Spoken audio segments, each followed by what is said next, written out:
여러분 안녕하세요. 반갑습니다. 오늘은 2월 18일 수요 성경 공부 시간입니다. 자, 한국에 계신 분들은 이제 명절 세시느라 수고 참 많으셨고요. 뭐 두 번 새해 인사지만 아무쪼록 올 한 해도 정말 성령의 크신 은혜와 복을 누리는 그런 성도님들 될 수 있기를 간절히 기원하겠습니다. 자, 오늘은 여호수아 본받아 25번째 시간입니다. 요단강을 건너서 이제 가나안 땅에 들어선 이스라엘 백성들은 드디어 하나님께서 약속하신 그 언약의 땅 가나안 정복에 이제 들어서게 됩니다. 이미 이스라엘 백성들이 이제 가나안 땅에 들어섰을 때는 가나안 일곱 족속이 여러 부족들과 족속들이 살고 있었습니다. 자, 그래서 이제 그 약속의 땅을 이제 정복해야 하는 그러한 일을 하게 된 것이죠. 자, 그러면서 제일 먼저 이스라엘 백성들이 맞닥뜨린 그 곳은 바로 여리고 성이었습니다. 여리고 성은 그 당시에 위치적으로나 구조적으로나 굉장히 아주 난공불락과 같은 그러한 성이었습니다. 이미 말씀을 드렸지만은 그 성의 위치가 굉장히 높은 곳에 이렇게 요새처럼 이렇게 딱 되어진 그런 지형에 또 이중 성벽 구조로 세워진 쌓아 올린 아주 굉장히 견고한 성이었습니다. 또 성의 면적은 뭐 6에이커에서 10에이커라고 얘기하는데 아무튼 크게 잡아서 10에이커 이내 크기로 그렇게 그런 성이었습니다. 그러니까 그렇게 크지 않은 성이었다는 거죠. 사진을 한번 좀 볼까요? 한번 자 보십시다. 자, 여러분 사진 보세요. 요런 구조입니다. 성벽이 이중 구조로 되어 있고 그 저 안에 하얀 부분 있잖아요. 이 하얀 부분이 이제 사람들이 살고 있는 곳이에요. 주로 뭐 몇천 명에 불과하지 않았는가 그렇게 생각이 들지만 그러나 이 성을 반드시 이제 넘어뜨려야 되어야만 했다는 사실이죠. 이미 여호수아는 두 명의 정탐꾼으로부터 그 여리고성 그 사람 당시 여리고성 사람들의 그 이제 그 상태에 대해서 보고를 받았죠. 그들이 이제 애굽에서 나온 이스라엘 백성들이 광야 생활을 하다가 이제 가나안 땅으로 들어온다라는 그런 소문을 듣고는 간담이 서늘해지고 다들 두려워 떨고 있었다. 왜? 하나님이 그들과 함께 하신 놀라운 역사들을 들었으니까요.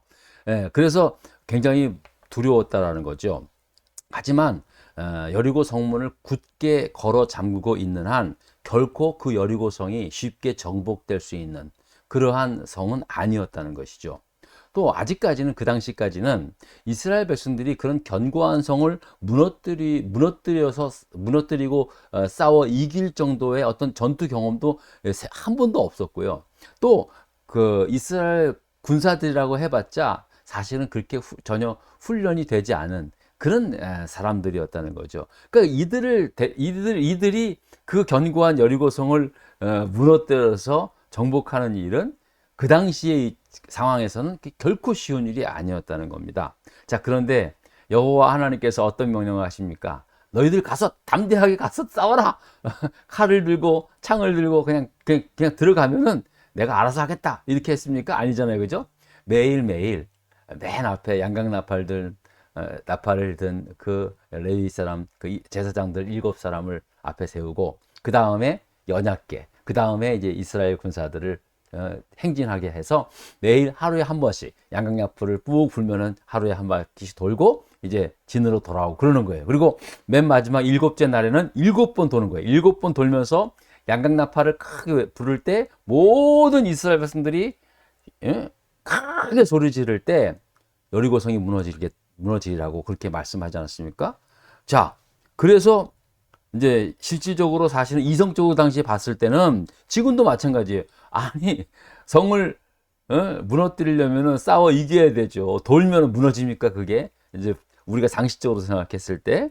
자, 그런데 여호수아는 하나님께서 명하신 그 말씀 그대로 이스라엘 백성들에게 전했고 이스라엘 백성들도 전혀 반대하는 사람 없이 하나님 말씀에 그대로 순종을 해서 매일매일 한 바퀴 돌다가 마지막 날 7바퀴째 큰 소리로 외치니까 어떻게 됐다?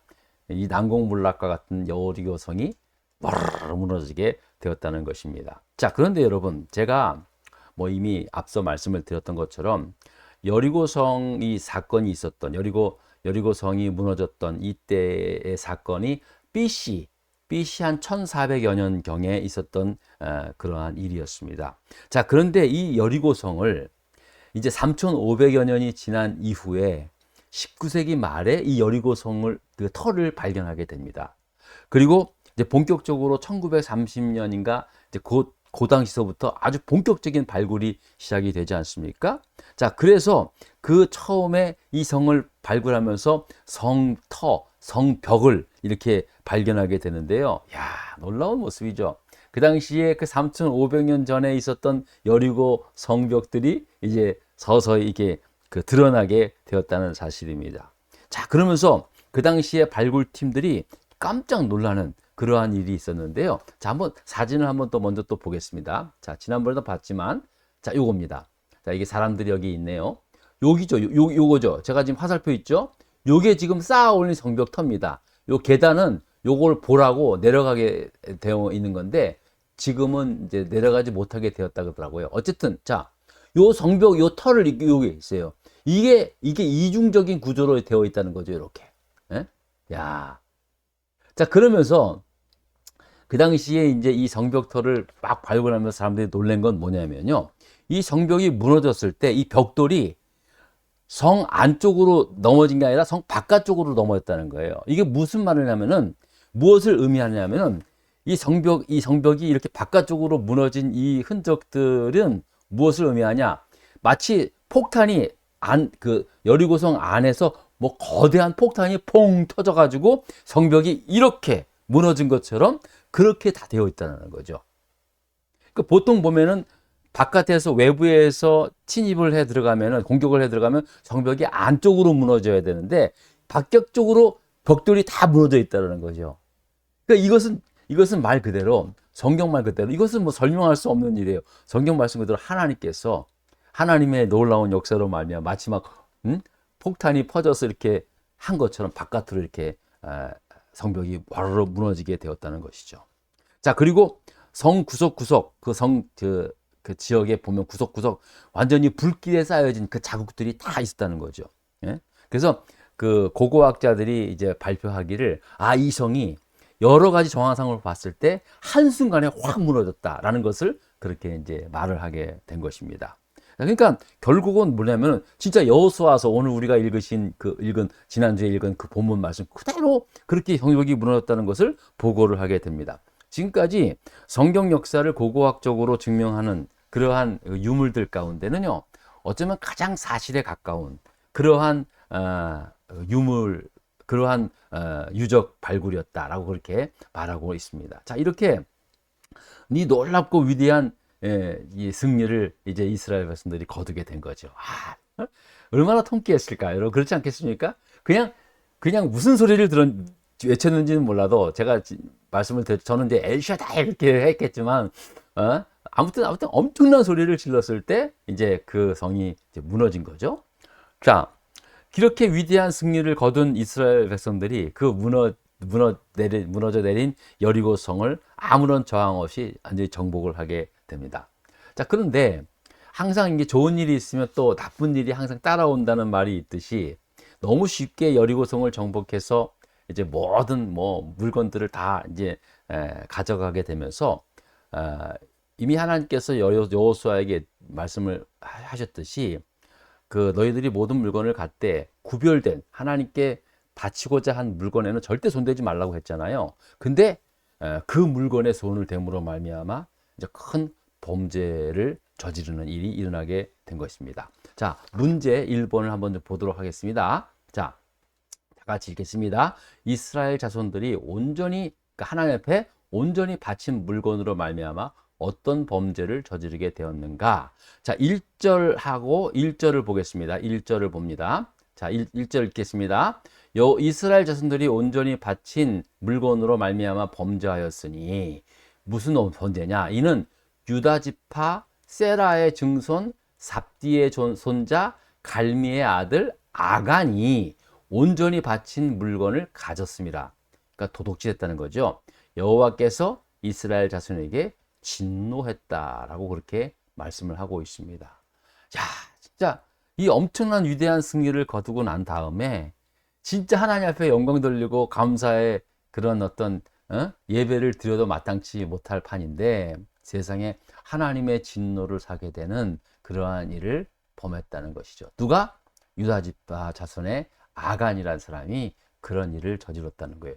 도대체 그가 숨겼던 물건은 어떤 것일까요? 자, 계속해서 한 말씀을 보겠습니다. 어떤 물건을 숨겼냐면요. 20절, 21절이죠. 아간이 여호수아에게 대답하여 이르되 참으로 나는 이스라엘 하나님 여호와께 범죄하여 이러이러하게 행하였나이다. 자, 이런 일을 행했다는 거예요. 자백하는 겁니다. 21절입니다. 내가 노력한 물건 중에 시날산의 아름다운 외투 한 벌과 은 200세겔과 그 무게가 50세겔에 되는 금덩이 하나를 보고 탐내어 가졌나이다. 탐내어 가졌나이다. 보소서, 이제는 그 물건들을 내 장막 가운데 땅속에 감추었는데 은은 그 밑에 있나이다 하더라 라고 그렇게 고백을 합니다. 자, 여러분,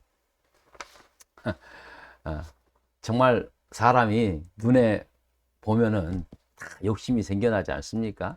특별히 여러분, 여호수아에게 하나님 앞에 하나님께서 여호수아에게 얘기하신 것은 금과 은, 그런 것들은 다 구별된 그러한 물건이라고 했어요. 거기 손대지 말라 그랬어요. 그런데 그것에 손을 대므로 말미암아 상당히, 야, 저것만 있으면 얼마나 좋겠습니까? 요즘도 마찬가지겠지만 여러분, 견물생심이라고요. 보면은요, 다 그렇게 갖고 싶은 마음이 다 있지 않습니까?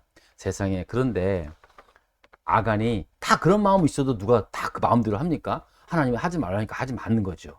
근데 아간이라는 사람은요, 그거를 갖다가 가져서 숨겼다는 것이죠. 이게 이제 문제인 거예요, 이게. 여러분, 이 일로 인해서 하나님께서 이스라엘 백성들에게 큰 진노를 하게 되었다는 것입니다. 한 사람의 범죄로 인해 온 이스라엘 백성들이 하나님의 진노를 입게 되었다는 사실입니다. 이제 7장은요, 그래서 그것이 도대체 어떤 진노, 하나님이 어떠한 진노를 내리셨는지, 그 일로 인해서 어떤 결과가 일어났는지 이제 계속해서 이제 살펴보겠는데요. 자, 여러분, 한번 우리가 생각해 볼 것은요, 정말 한 사람의 죄가 한 사람의 죄를 졌으면 그 죄의 대값은 죄를 진 사람이 받는 게 당연하잖아요. 오늘날의 상식이 아닙니까? 자, 그런데 그 당사자가 죄값을 받아야 함에도 불구하고 그 죄로 인해서 자기가 속해 있는 공동체, 뭐 가정이라든지 회사라든지, 아니면 나라와 국가까지도 엄청난 무서운 결과를 맞이하게 될 수 있다는 것이죠. 여러분 보세요. 국가도 마찬가지죠, 여러분. 한 사람으로 인해서 진짜 얼마나 많은 것이 무너질 수 있고 얼마나 많은 것이 살려낼 수 있습니까? 그 영향력이라는 게 대단하지 않습니까? 마찬가지입니다. 오늘 이 아간의 사건은요, 사실은 한 사람의 죄가 얼마나 큰 영향을 가져다 주는지 이것을 말씀하고 있는 것입니다. 저나 여러분이나 마찬가지입니다. 이게 아간이 이 남의 일로 생각하면 안 됩니다. 여러분, 우리는 아간 아닙니까? 우리는 아간과 같은 짓을 한 번도 안 하고 삽니까? 여러분, 제가 고백합니다. 제가 지금까지 살면서 나는 아간이었던 때가 없었다? 왜요? 생각해 보니까 굉장히 많이 있습니다. 말을 안 해서 그렇지. 지금까지도 감추고 있는 것이 있는데요. 다 누구나 다 아간과 같은 그러한 모습들이 다 있습니다. 예? 뭐 비록 우리가 하나님의 물건을 도둑질해서 숨기진 않았지만, 아간처럼 땅속에 파묻었진 않았지만은요, 오히려 그보다 더한 일을 한 일도 있었습니다. 하나님께서 하지 말라고 하는 일을 아무 일 없이 그냥 아무 일 없이 해놓고 말이에요. 그것을 꼭꼭 숨기며 살지는 않았는지. 하나님의 은혜로 그 위대한 승리를 거둬온 이스라엘 백성들, 하나님의 은혜로 내가 진짜 많은 은혜와 복을 누리며 살았는데 그것이 마치 내가 한 일처럼, 내가 잘나서 이런 복을 누리며 산다라는 것처럼 이렇게 착각을 해가지고 하나님 앞에 구별해야 할 것을 바로 구별하지 못하고 그렇게 살아왔던 아간은 아닌지.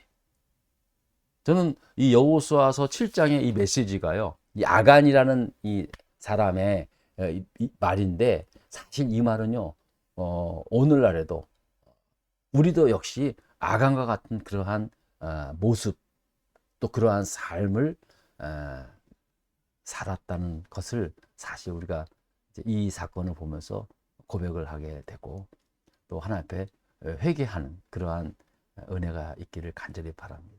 자, 오늘 또 여러분 함께 해주셔서 정말로 정말로 고맙습니다. 또 다음 주에 뵙고요. 돌아오는 주일날 또 뵙겠습니다. 여러분들 건강하세요. 감사합니다.